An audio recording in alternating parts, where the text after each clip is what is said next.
Damdamag Radyo Sagada.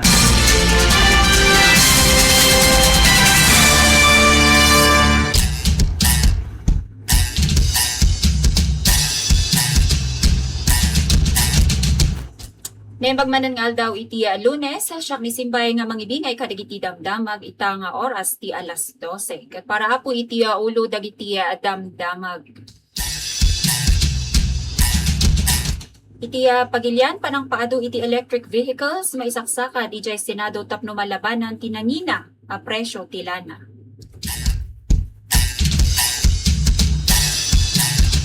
Kaya't ni Tulfo ang may patungpal ti linteg nga no work, no pay kadagiti nangangato nga opisyal ti gobyerno. Historical a panagtestigo ni Mary Jane Veloso na ipatungpal kalpasan ti 10 ken maysa at awen. Iti ulo dagiti damdamag dito rehiyon ti Cordillera kan damdamag iti lokal panakaaramat dagiti online dating apps maisursuro amay sa nga rason ti panagadu ti kaso ti human immunodeficiency virus ti Jay Baguio. Abra Representative J.B. Bernos na pili nga most trusted ken highest rated congressman ti Cordillera. Aktibidad nga awan ti koneksyon na iti klase maipawil para iti seryoso nga academic teaching. Rehiyon ti Cordillera, opisyal na ideklara nga insurgency free. Presyo ti carrots iti Cordillera agtaltalinaed nga bagsak gapu iti agtultuloy a panagserek dagiti imported a produkto. Panagusar iti AI remixes kadagiti kanta ti Salidumay inriri dagiti kultura amang mangged iti Cordillera gapu iti issue ti awan na pamakada. Baro a curriculum iti traditional weaving sinuportaran ti Department of Education Cordillera ditoy Montañosa. Libre at tulong medikal, manipod iti daytoy medical assistance to indigent and financially incapacitated patients program, mabalin na maaramat iti St. Theodore's Hospital ditoy Sagada. Munisipyo ti Sagada nakanayon anang gunod iti 2025 Good Financial Housekeeping Award. Kan milyones a patag dagiti manariman a proyekto iti munisipyo ti Sagada na ipasidog iti nairot nga monitoring ti Local Project Monitoring Committee.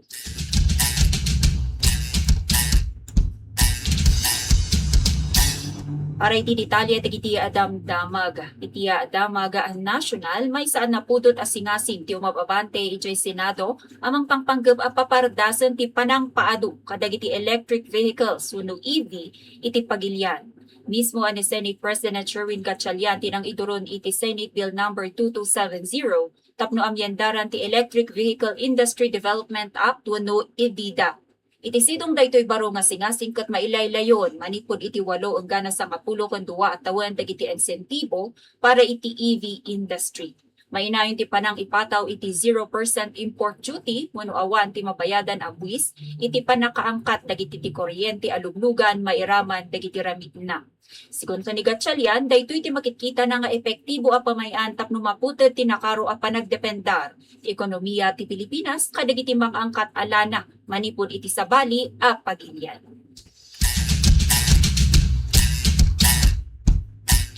Iti sabali a damag national patas nga laban para iti amin nga kameng ti gobyerno. Daytoy iti kayat tata ni Senador Erwin Tulfo iti isaksakad na asingasing alinted. Agam ti baro a panukala nga ipatungpal ti no work, no pay policy kadagiti nangangato ken naelektaran nga opisyal ti gobyerno no dagitoy ket absent iti trabaho nga awan tinalawag wenno makaanay a rason. Sakupan ti linteg ti Pangulo, Vice Presidente, dagiti senador, kongresista, cabinet secretaries ken dagiti department heads no sa dinukot mabawasan met lang ti allowance da no isuda ket absent without official leave.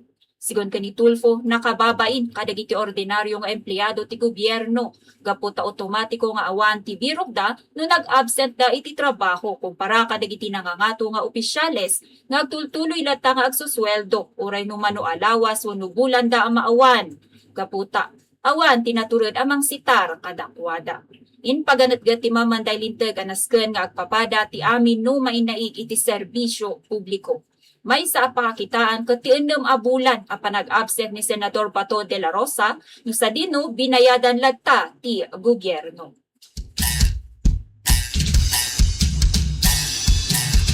Iti may sa payadamag iti pagilyan kalpasan ti 10 ken maysa tawen a panakataktak ti kaso pormalen a nakaipaay iti testimonya na ni Mary Jane Veloso iti uneg ti Correctional Institution for Women wenno CIWED na palabas nga lawas Hunyo a 19. Iti sangwanan ti ukom inbingay ni Veloso ti kapadasan na akas biktima ti human trafficking maikontra iti illegal recruiters na ada Cristina Sergio kon Julius Lacanilaw. May tutudi nga historical ti panagdengeg kaputa daytoy ti kaunaan agundaway nga opisyal ang nadengeg ti dasig ni Veloso manipud idi na idasar ti kaso nga illegal recruitment kan criminal fraud idi payla ang taon 2015. Kagiddan ti hearing ket nagtipon-tipon ti pamilya ni Veloso kadua dagiti progresibo a grupo ken simbaan sa Mandaluyong City tapno mangyaramid iti kilos protesta. Kinondenar dagiti grupo ti panagausad ti hustisya ang nagbuntog kuno daytoy nagbuntog nga taray ti kaso iti pagilyan ket ti agtultuloy a panakaibalod ni Veloso iti bukod a pagilyan iti likuda ti panakabigbig na nga biktima ti human trafficking. Kini daw ti ina ni Mary Jane ken ni Pangulo nga Ferdinand Marcos Jr. nga ipaay ti absolute clemency ken dagos a panakawaya-waya ti anak na tapno makadua na sakbay isuna nga matay.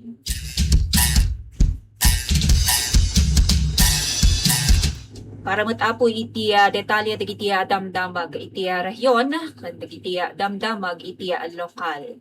May sa makapadanag a report tinruar dagiti eksperto iti salunat kalpasan nga rumwar at panag-usar kadagiti online dating application ti makagapu ang maysa ita iti naparta ka panagwaras ti HIV iti syudad ti Baguio. Iti naangay nga forum iti nasao nga syudad ket idlawlawag ni City Health and Services Office wenno daytoy CHSO ken ti Department of Health Cordillera agapu kadagiti digital platform at dagitoy napalaka ken nagbalin a kanayon ti panakaadda ti sexual partners dagiti kabataan. Rason tapno ngumatumot lang ti exposure risk ng runa no awan ti proteksyon iti sexual intercourse. Nakuna ni Dr. Clement Bilalat manipud iti CHSO adimanon iti 8 gasot ti na-record nga kaso iti syudad. No sa dino ket 74%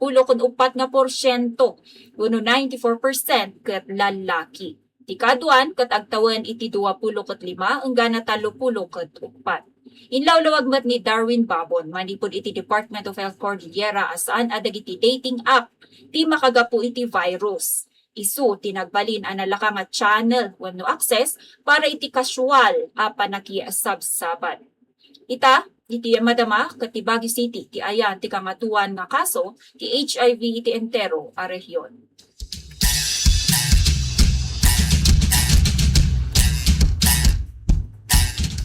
Tiya sa baling damag en mo na niya Lone District Representative Joseph J.B. Bernos iti kabaruan nga boses ng Bayan Governance Assessment Survey ti RP Mission and Development wenno daytoy RPMD Foundation Incorporated.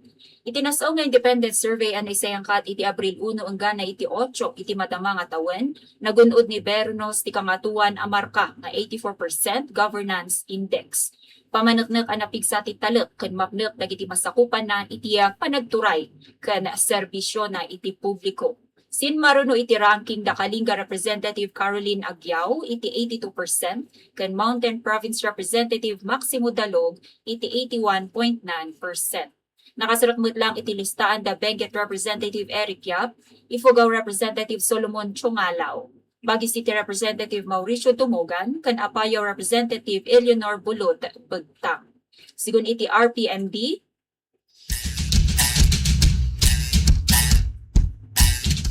amin ti 7 mamanday lintag iti Cordillera ket Simurok iti 55% ti benchmark. Mangipakita dagiti botante iti Cordillera ket mangipateg kadagiti leader nga aktibo nalaka a maasidegan ken nakatutok iti kasapulan dagiti komunidad.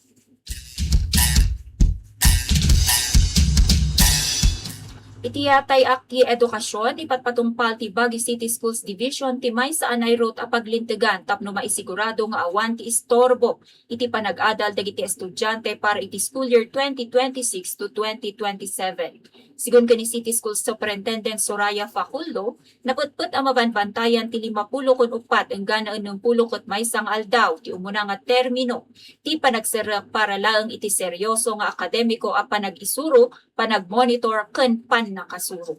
Kapuditoy ket bawal arumwar dagiti manursuro ken estudyante iti uneg dagiti pagadalan no aldaw ti serrek. Tapno makipaset kadagiti non-academic events sakas iti seminars, workshops, meetings ken celebrations. Inlawlawag ni Pakulo nga amin nga aktibidad nga ruwar ti akademiko ket masapol nga ag-uray enggana no Setyembre a panaglepas ti umuna nga termino wenno ti enrichment block. Ibaro a sistema ket pasal ti maipatpatungpal nga 3-term school calendar ti Department of Education. Nagedwa iti tallo ti makatawan a panag-adal iti opening block, instructional block ken end of term block. Iti pakabuklan ti 2 gasut ken maysa nga aldaw ti klase anang rugi iti Hunyo 8 target ti kagawaran a mawayaan iti anyaman nga istorbo dagiti pagadalan. Tapno maipaayan iti makaanay a panawen dagiti teachers ken students a maadal ti kurikulum.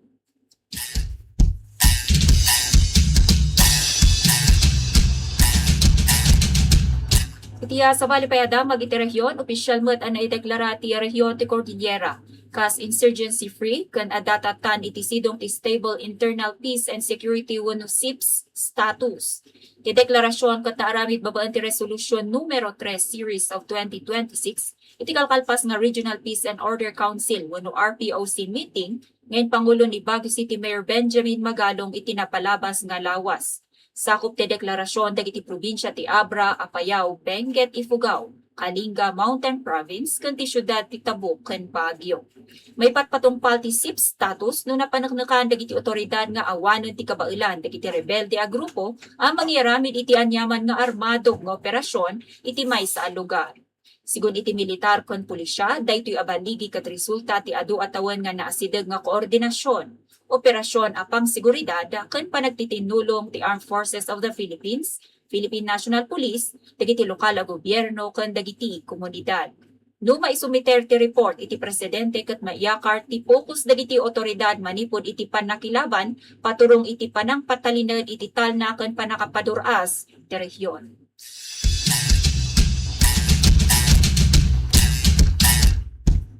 Iti tungtungan na agrikultura ang tultuloy ang mapatpadasan dagiti mannalon iti rehiyon ti Kalbaryo Kalpasan abi magsak a karkaro iti 20 a piso kada kilo ti wholesale nga presyo dagiti lokal nga carrots. Manipod iti dati nga 40 hanggang 60 nga piso. Sigun iti League of Associations iti La Trinidad Vegetable Trading Area, daytoy ket resulta ti panaglayos dagiti imported nga carrots kadagiti kang runaan a merkado iti Metro Manila ken Quezon iti napalabas nga lawas. Kaputan nalaklaka dagiti imported truck ang lokal nga carrots manipod iti Benguet ken Mountain Province ti madadadael ken saan nga mailaklako ijay La Trinidad Trading Post. Nayon adakkel nga lugi para kadagiti lokal a mannalon. Kinundinar dagiti koalisyon ti lokal nga mannalon ken dagiti advocates ti kasla saanen ang malapdan nga krisis a daytoy. Kiddawdaken ni Agriculture Secretary Francisco Tiu Laurel Jr. iruwar dagiti dokumento ti importasyon tapno maadal no sumursurot daytoy iti regulasyon nang runapay taadda ti atap anayon na inayon na kadagitoy nga importasyon dagiti smuggled anat nateng nga aglaylayos met lang kadagiti merkado. Inmunan nga inrason ni Department of Agriculture iti napalabas nga bulan ti Mayo at ipanang angkat iti 6,000 nga metriko tonelada ti carrots ket napno mapunuan ti panagkurang iti supply. In paganatgat dagiti grupo akasapulan dagiti lokal a mannalon ti suporta iti transportasyon, cold storage facilities, ken temporaryo a panang iparit wenno moratorium iti panag-import no panawon ti panag-ani tapno masalakniban ti lokal nga industriya ti agrikultura.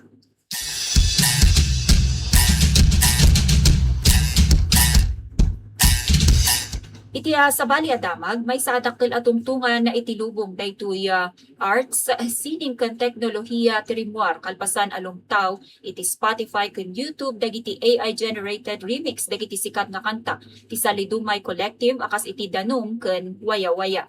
Sigun iti dapayan ti kultura ti Cordillera wenno DKK, ti profile nga AI Salidumay nga daan iti rinibo-ribo nga monthly listeners ken followers ket nag-upload kadagiti kanta nga awan ti pamakada manipud iti grupo. Daytoy anakuna ti DKK ti mangiluklukat iti posibilidad ti commercialization ken pagbirukan ti dadduma at tao. In paganatgat ti DKK adagiti kanta ti Salidumay ket naaramid tapno idependar dagiti ancestral domains ken ti kultura ti Cordillera saan nga tapno pagkwartaan. Saan nga ipulpulsar ti DKK iti tradisyonal nga copyright dagiti kantada tapno nalaka nga mausar ti publiko ngem inlawlawag dagiti eksperto adaytoy nga issue ket lampas iti tungtungan a legal. Sigon iti AI ethics advocate ani Dominic Ligot, saan dapat nga ituding nga free to appropriate dagiti para publiko asining dagiti katutubo. Dapat ket adda ti sungsumbatan dagiti streaming platforms a protektaran ti kolektibo nga karbengan ti komunidad kontra iti pirata ken napartak nga pananggundaway kadagiti baro a teknolohiya.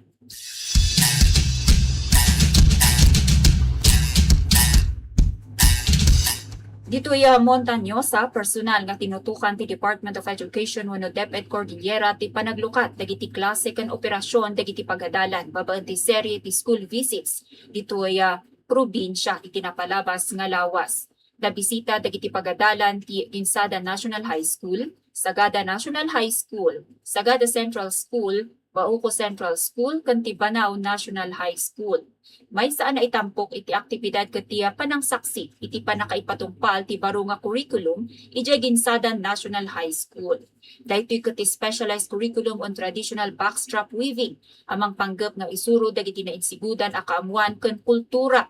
Iti formal nga edukasyon tapno mapatalinaed ti lokal nga tradisyon ken pakabigbigan dagiti kabataan. Malaksi ditoy ket inebalwar met lang ti grupo dagiti kamang manipud iti DepEd Cordillera ken Schools Division ti Montañosa ti panagrugi ti senior high school program sa Banao National High School iti munisipyo ti Bauco. Babaan daytoy ket direkta ang makikoordinar ti DepEd kadagiti manursuro ken school heads. Adagos nga mga address kadagiti karit iti panangidanon iti di kalidad nga edukasyon iti rehiyon.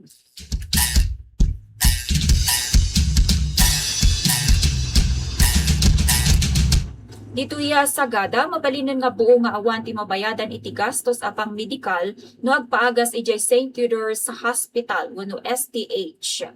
Babaan daytoy ti medical assistance to indigent and financially incapacitated patients wenno MAIFI program ti Department of Health wenno DOH. Depende iti availability ti pondo para kadagiti pribado nga ospital. Basar iti katulagan ti STH ken DOH, nakalukat daytoy a programa para iti amin nga inpatients wenno pasyente a madama a nakaadmitar iti pasilidad. Numan pay kasta ket napetpet ti palagip tinasao nga administrasyon ti ospital at tinasao nga financial support ket para laeng kadagiti pasyente a naka-admit iti basic ward wenno charity ward accommodation. Saan anakanayon dagiti nang pili iti pribado a kwarto malaksid laeng no sertipikado ti doktor a daytoy ket maysa nga extreme emergency. Sakupan ti subsidiya ti bayad iti kwarto, dagiti naireseta nga agas, laboratorio, x-ray ken operating room fees. Tapno maka-apply, mabalbalakadan ti kapamilya dagiti pasyente asaan nga orayan ti discharge date. Kantagos amapan iti STH billing section, wenno umasideg iti medical social worker bitbit ti statement of account wenno SOA. Ken valid ID tapno dagos a maipasidong iti assessment ken maiproseso ti tulong.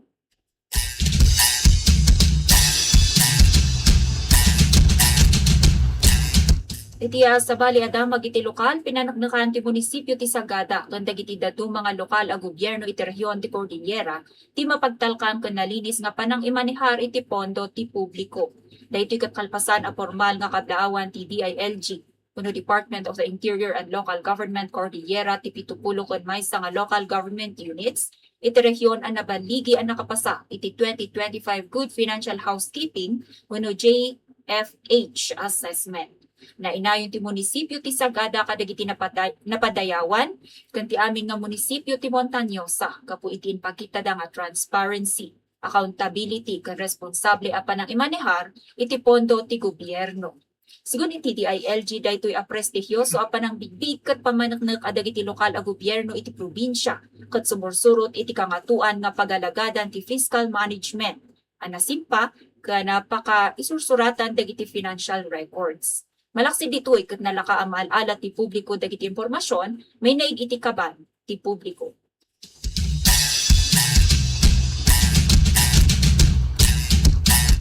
Para iti mao di detalye dagiti adamdamag na ipatungpal ti site inspection kan field monitoring para iti maikadua nga quarter ti madama at tawen babaan ti local project monitoring committee wenno daytoy LPMC. Kadua dagiti nga road dagiti representatibo manipud iti civil society organizations wenno CSOs iti napalabas alawas. Panggap ti panagbisita akitaan ti kasasad dagiti manarimaan nga infrastruktura, particular dagiti road projects tapno maisigurado ang maususar nga usto ti pondo ti publiko. Kitaan mo't lang ti mayan natup. Wenno kitaan mo't lang mayan natup iti nangato a kalidad dagiti mararamid a pasilidad. Ang nakasimpa nga makompleto itang bulan ti Hunyo, inton Setyembre ken Nobyembre ti madama at tawen. Maibilang kadagiti kang runaan a proyekto ket improvement of Bangaan Fidelisan Barangay Road nga agpateg iti 19.9 million pesos. Manipud iti Office of the Presidential Advisor on Peace, Reconciliation and Unity wenno OPAPRO. Ti duwa nga Farm to Market Road wenno FMRs ang napundoan babaan ti support to the Barangay Development Program. Daytoy ket mabirukan iti Barangay Kilong no sa dino ket agpateg iti 2.4 kan iti Barangay Antadaw iti pondo metlang 2.4 million pesos.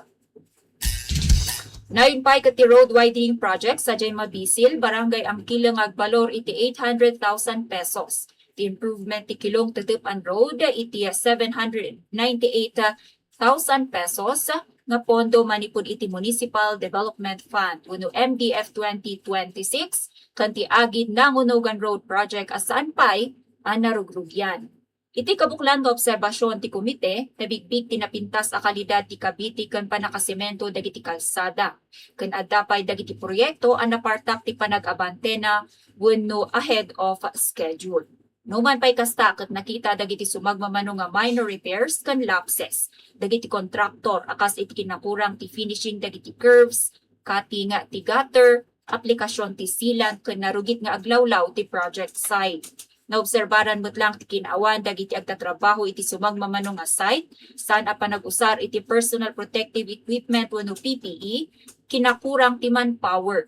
Issue ti road right of way, ken dagiti saan nga updated ken kinaawan dagiti project billboards, akas iti proyekto iti agid Nangunugan ken ijay ang Kileng. Gapo ditoy ket impalagip ni LPMC Chairman Honorable Felicito Kibatay. Anaskan nga ipakaamo ti timpuyog kadagiti kontraktor nga resolba adagos dagiti nakita parikot ken kinakasapulan nga repairs. Naibilin ang masapol ang maipagati panangnayon kadagiti trabahador tapno mapapardas ti trabaho nang runa ta simreng ken ti panawed ti tudo. Kasapulan ti istrikto a panangsurot iti panagusar iti PPE para iti pagtalgedan dagiti agtatrabaho. Makikoordinar mo't lang ti LPMC iti Barangay Local Government Unit tapno pakiusapan ken katungtungan nga usto dagiti property owners nga apektado iti road widening. Iti kasta ket amuan ti kapanunutan da ken may palubos ti sanikwada para iti proyekto a pag-imbagan ti kaaduan. Mainayon pay kadagiti rekomendasyon ti komite ket ti kinakasapulan a panang update a kanayon kadagiti project billboards. Babaan ti panang ikabil iti as of date physical completion no suspendido ti proyekto ket kasapulan a nakakabil iti billboard ti rason ken noong gana kaano tapno ammon ti publiko.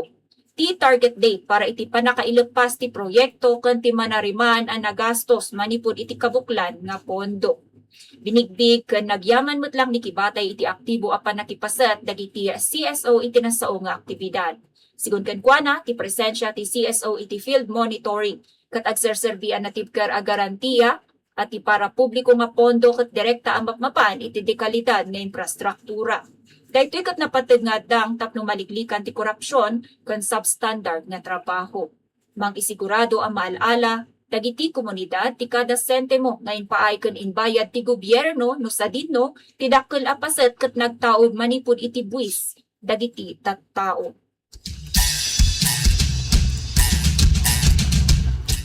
Dagita da marud apo dagiti naibingay tayo nga damdamaga para itangal daw iti Lunes, June 22, 2026, siya manen apo ni Simbay para iti Radyo Sagada News.